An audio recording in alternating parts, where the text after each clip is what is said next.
A New York City couple's wedding is quote unquote destroyed by a secret noise ordinance that forces the reception into basically a dungeon. So they are suing the planner and the venue. So let's crack this baby open in this week's video. Check it out.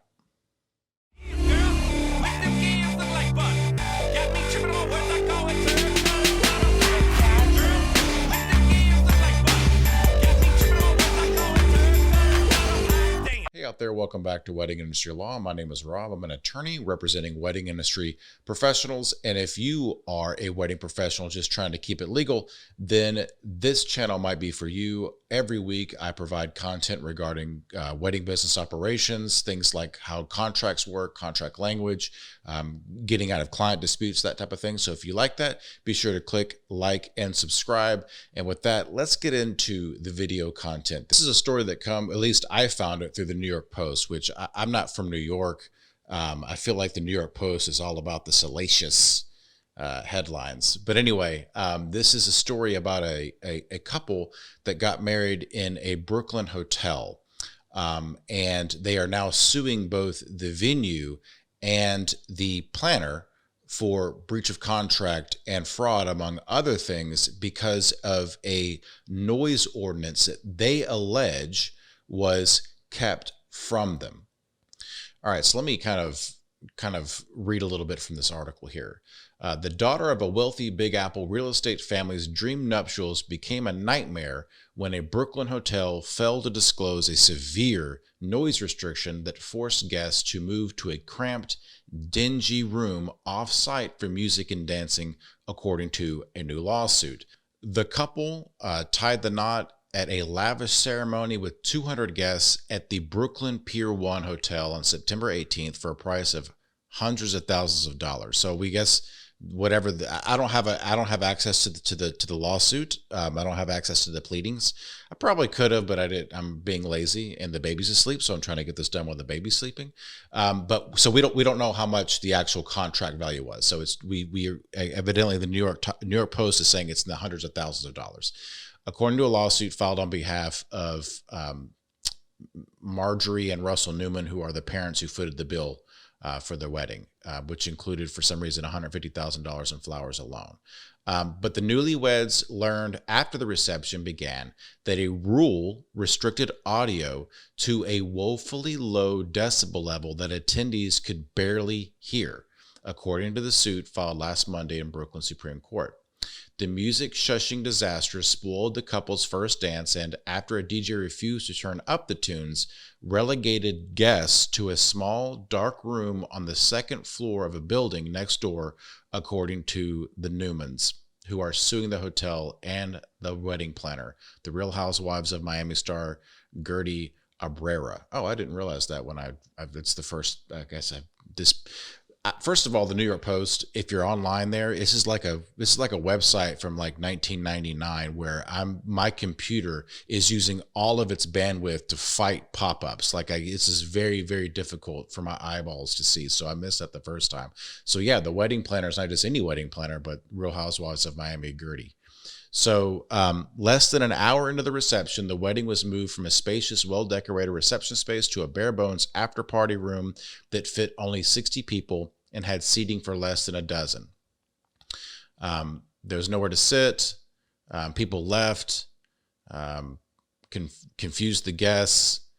Then after a half hour, the bride was hysterical and crying. This is not how she envisioned her dream wedding. And then the bride has a problem looking at her wedding album, and she gets upset every time she sees the picture. It was a horrific situation that was avoidable. So here's the key here. The noise restriction due to residential condos housed in the building had been passed at least 3 weeks before the wedding and the hotel never made the couple aware, as the couple alleges here. So let's kind of dig into these issues here. Well, I mean, actually, what's the crux here? The family is demanding $5 million for the destroyed wedding caused by breach of contract, deceptive concealment of the sound restrictions, and infliction of emotional distress. All right. So let's unpack this a little bit. And again, I get in trouble with this. Like, I mean, only 3 people watch this. I mean, this is literally the most unpopular YouTube channel dedicated to wedding industry law. But if you know the couple or you're an employee of the hotel and you want to say something because I got something wrong, please don't. I'm just using this as a hypothetical for educational purposes for my viewers. So I'm going to be making assumptions in this video. I'm going to be making I'm going to be adding things to the hypothetical to talk about the law that's involved in this lawsuit. I don't know what the lawsuit says. Like I said, I don't have a copy of it. I don't know exactly what happened. All I know is what's in this article. So that's why I'm going to be making assumptions to make the video a little bit more educational. So don't get mad at me if you think I got something wrong. Okay. That being said, does this lawsuit hold water? Does it have merit? It's highly possible. So the idea here is that it typically in a lawsuit in this type of situation, there's going to be 2 basic claims, 2 basic causes of action. One being breach of contract, meaning you promised to do something and you didn't fulfill that promise, and therefore I'm damaged by it. And the other one is what we would call a tort. And torts are anything that's not breach of contract that causes harm, improper behavior that causes damages. And so in this instance, they're alleging some level of fraud. Typically, fraud is like lying or omitting something. In this instance, it's not necessarily lying. It's misrepresentation by omission is what we would call it. But they're keeping something from the couple, allegedly keeping something from the couple. Typically, there's a couple types of fraud in contractual matters that ride along in contractual matters. One is fraud in the inducement. That means that they have in this situation, maybe the hotel knew about the ordinance when they signed the couple signed the contract and hid that. That would be fraud in the inducement. In other words, this is fraud that was perpetrated for the purposes of getting you to sign the contract. In this instance, it doesn't seem to be the case. We're making the assumption that it is true that the ordinance didn't pass until 3 weeks before the wedding. Now we're talking about just, I guess, for lack of a better word, basic fraud. This is something that they have omitted for the purposes of continuing to make money. So let's kind of talk about that for a second. So typically, if a couple is damaged from an event or a wedding, and that damage arises from the contract, the breaking of the promise. Like, you promised to provide me a venue that has a certain level of noise that it can withstand before the cops come in. You've promised that, and now you have breached that promise. Typically, if that is your argument, then most often tort damages that are directly related to that breach typically are not allowed to be brought. So in other words, you can't sue for breach of contract for a certain type of damage and then also sue for a tort when it arises kind of from the exact same circumstance. In order to have a separate claim, a separate tort claim, typically you have to have some level of liability, of guilt, of like you did something bad that's separate and apart. Kind of to show this by way of another example would be like if you're a photographer and you do a couple's wedding and you miss a couple of the key components of the wedding. That's probably going to be a breach of contract. Because you promised to adequately take the pictures and you have not done so. You missed key principal components of the actual wedding itself. So the couple is probably not going to be able to also sue you for fraud because you're fraudulently holding yourself out as a photographer, or you're just a fraud or a quack or whatever it is.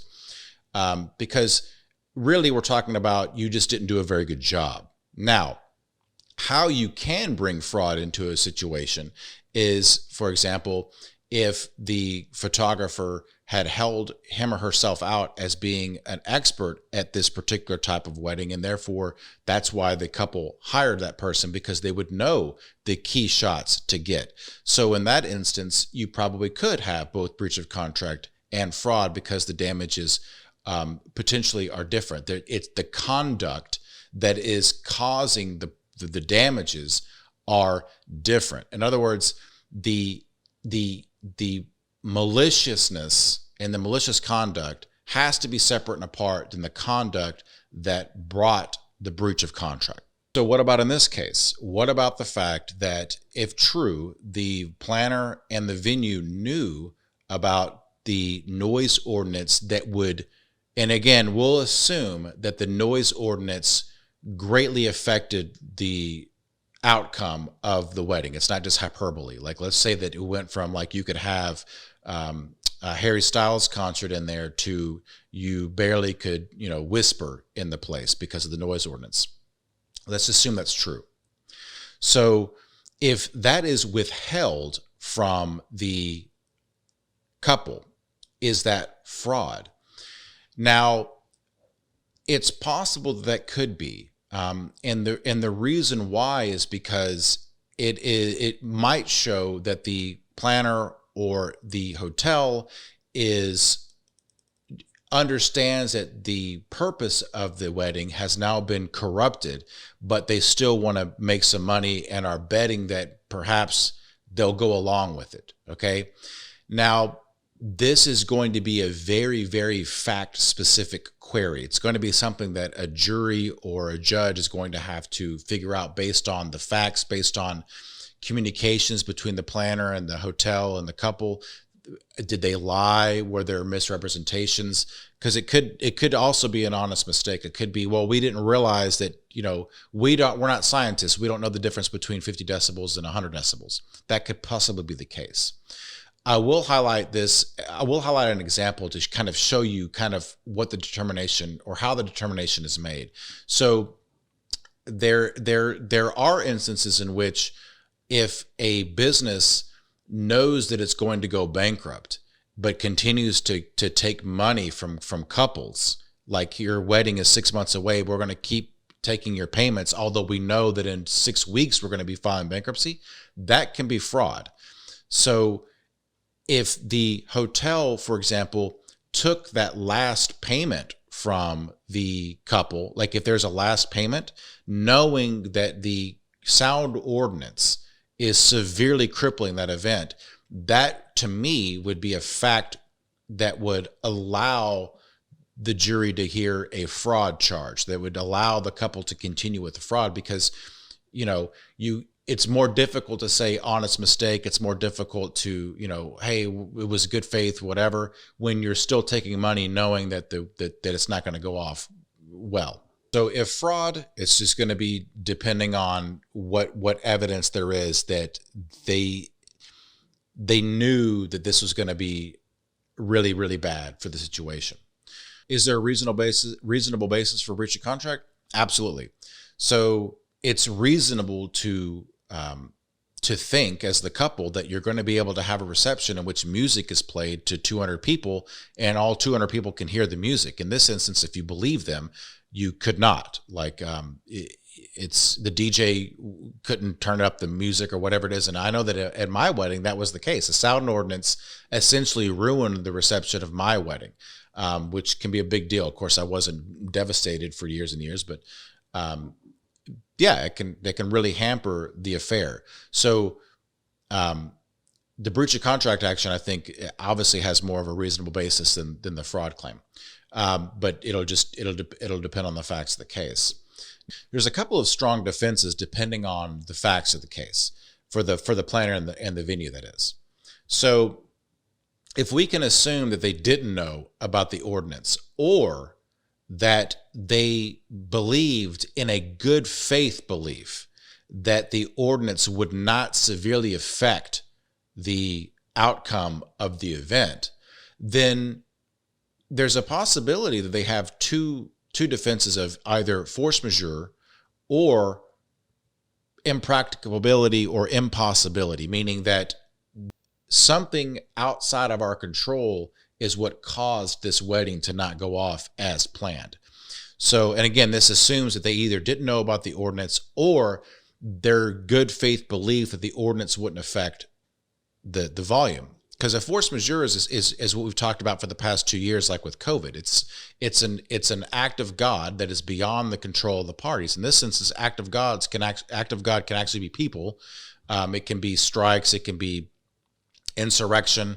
In this instance, it can be city council ordinance as well. Of course, the counter to that is if you had a reasonable understanding that that was about to happen, then you can't make that claim, because force majeure typically requires that the act of God be unforeseeable. So if the venue was foreseeing that this was a situation that was on the horizon, then they probably can't say force majeure. Impossibility and impracticability, kind of the same thing. Hey, it's not our fault that, the ordinance happened, but again, this is typically going to require that they didn't know or didn't think it was going to be that bad. What about the idea of the planner being sued? How is this the planner's fault? Well, it's going to be essentially the same idea as with the venue.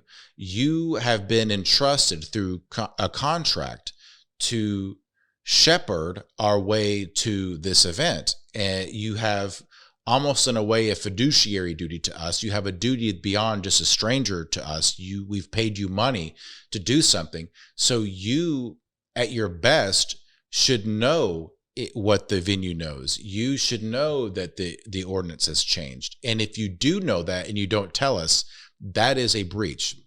The issue will be, is there a contract? Is there either an explicit or implicit promise that she would keep up with this type of thing? And if there is a duty for her to keep up with that thing, is it a breach for her not to have told them? And again, all this assumes that she didn't tell them, or that she knew and didn't tell them. So that would be the basis of the breach of contract against the wedding planner. I don't know how this is all going to shake out.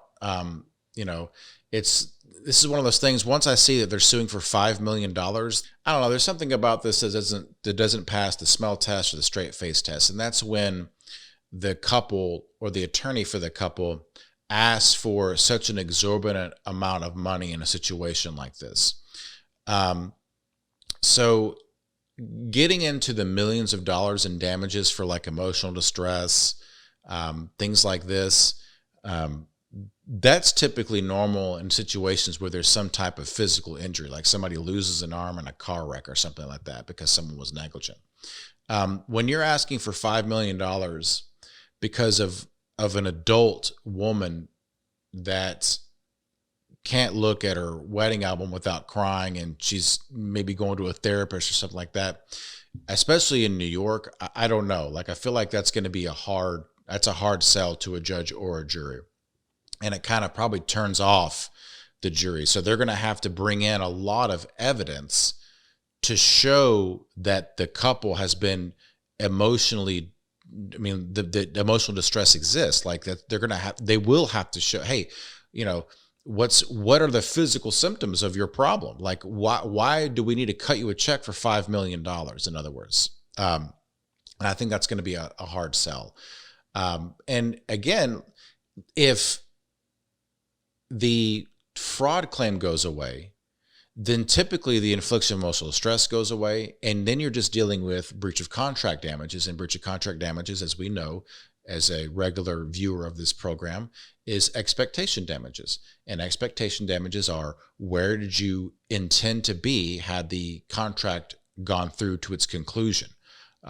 So let's say again that the contract is $1 million. The venue contract was $1 million. So at the end of the day, where would they have been? They would be happy at the end of the reception. They would have gone home full of lobster or whatever rich people eat at their weddings. In this instance, it didn't happen, but they did get some value. They did get a little bit of the value of the hotel. I mean, we don't know anything else about it. Did people stay there? Did they, was the food good? So it's going to be, essentially the expectation damages will be that $1 million minus whatever the value they got out of that contract. So if they got $500,000 worth of value from the hotel, then the expectation damages would be the other $500,000 essentially. That's basically how it would work, which is a far cry from $5 million.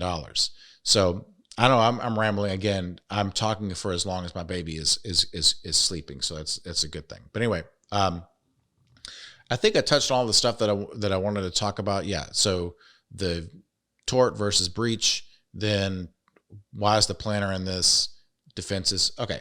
And hopefully the answer, meaning the response to the lawsuit, will be due here in a bit. And maybe we'll get an update on this, because I want to kind of flesh out more of the facts of this, because I find this interesting. This is some of my favorite stuff to talk about. But anyway, new videos every Monday on Wedding Industry Law. We talk about all kinds of things. And with that, folks, we'll see you next time.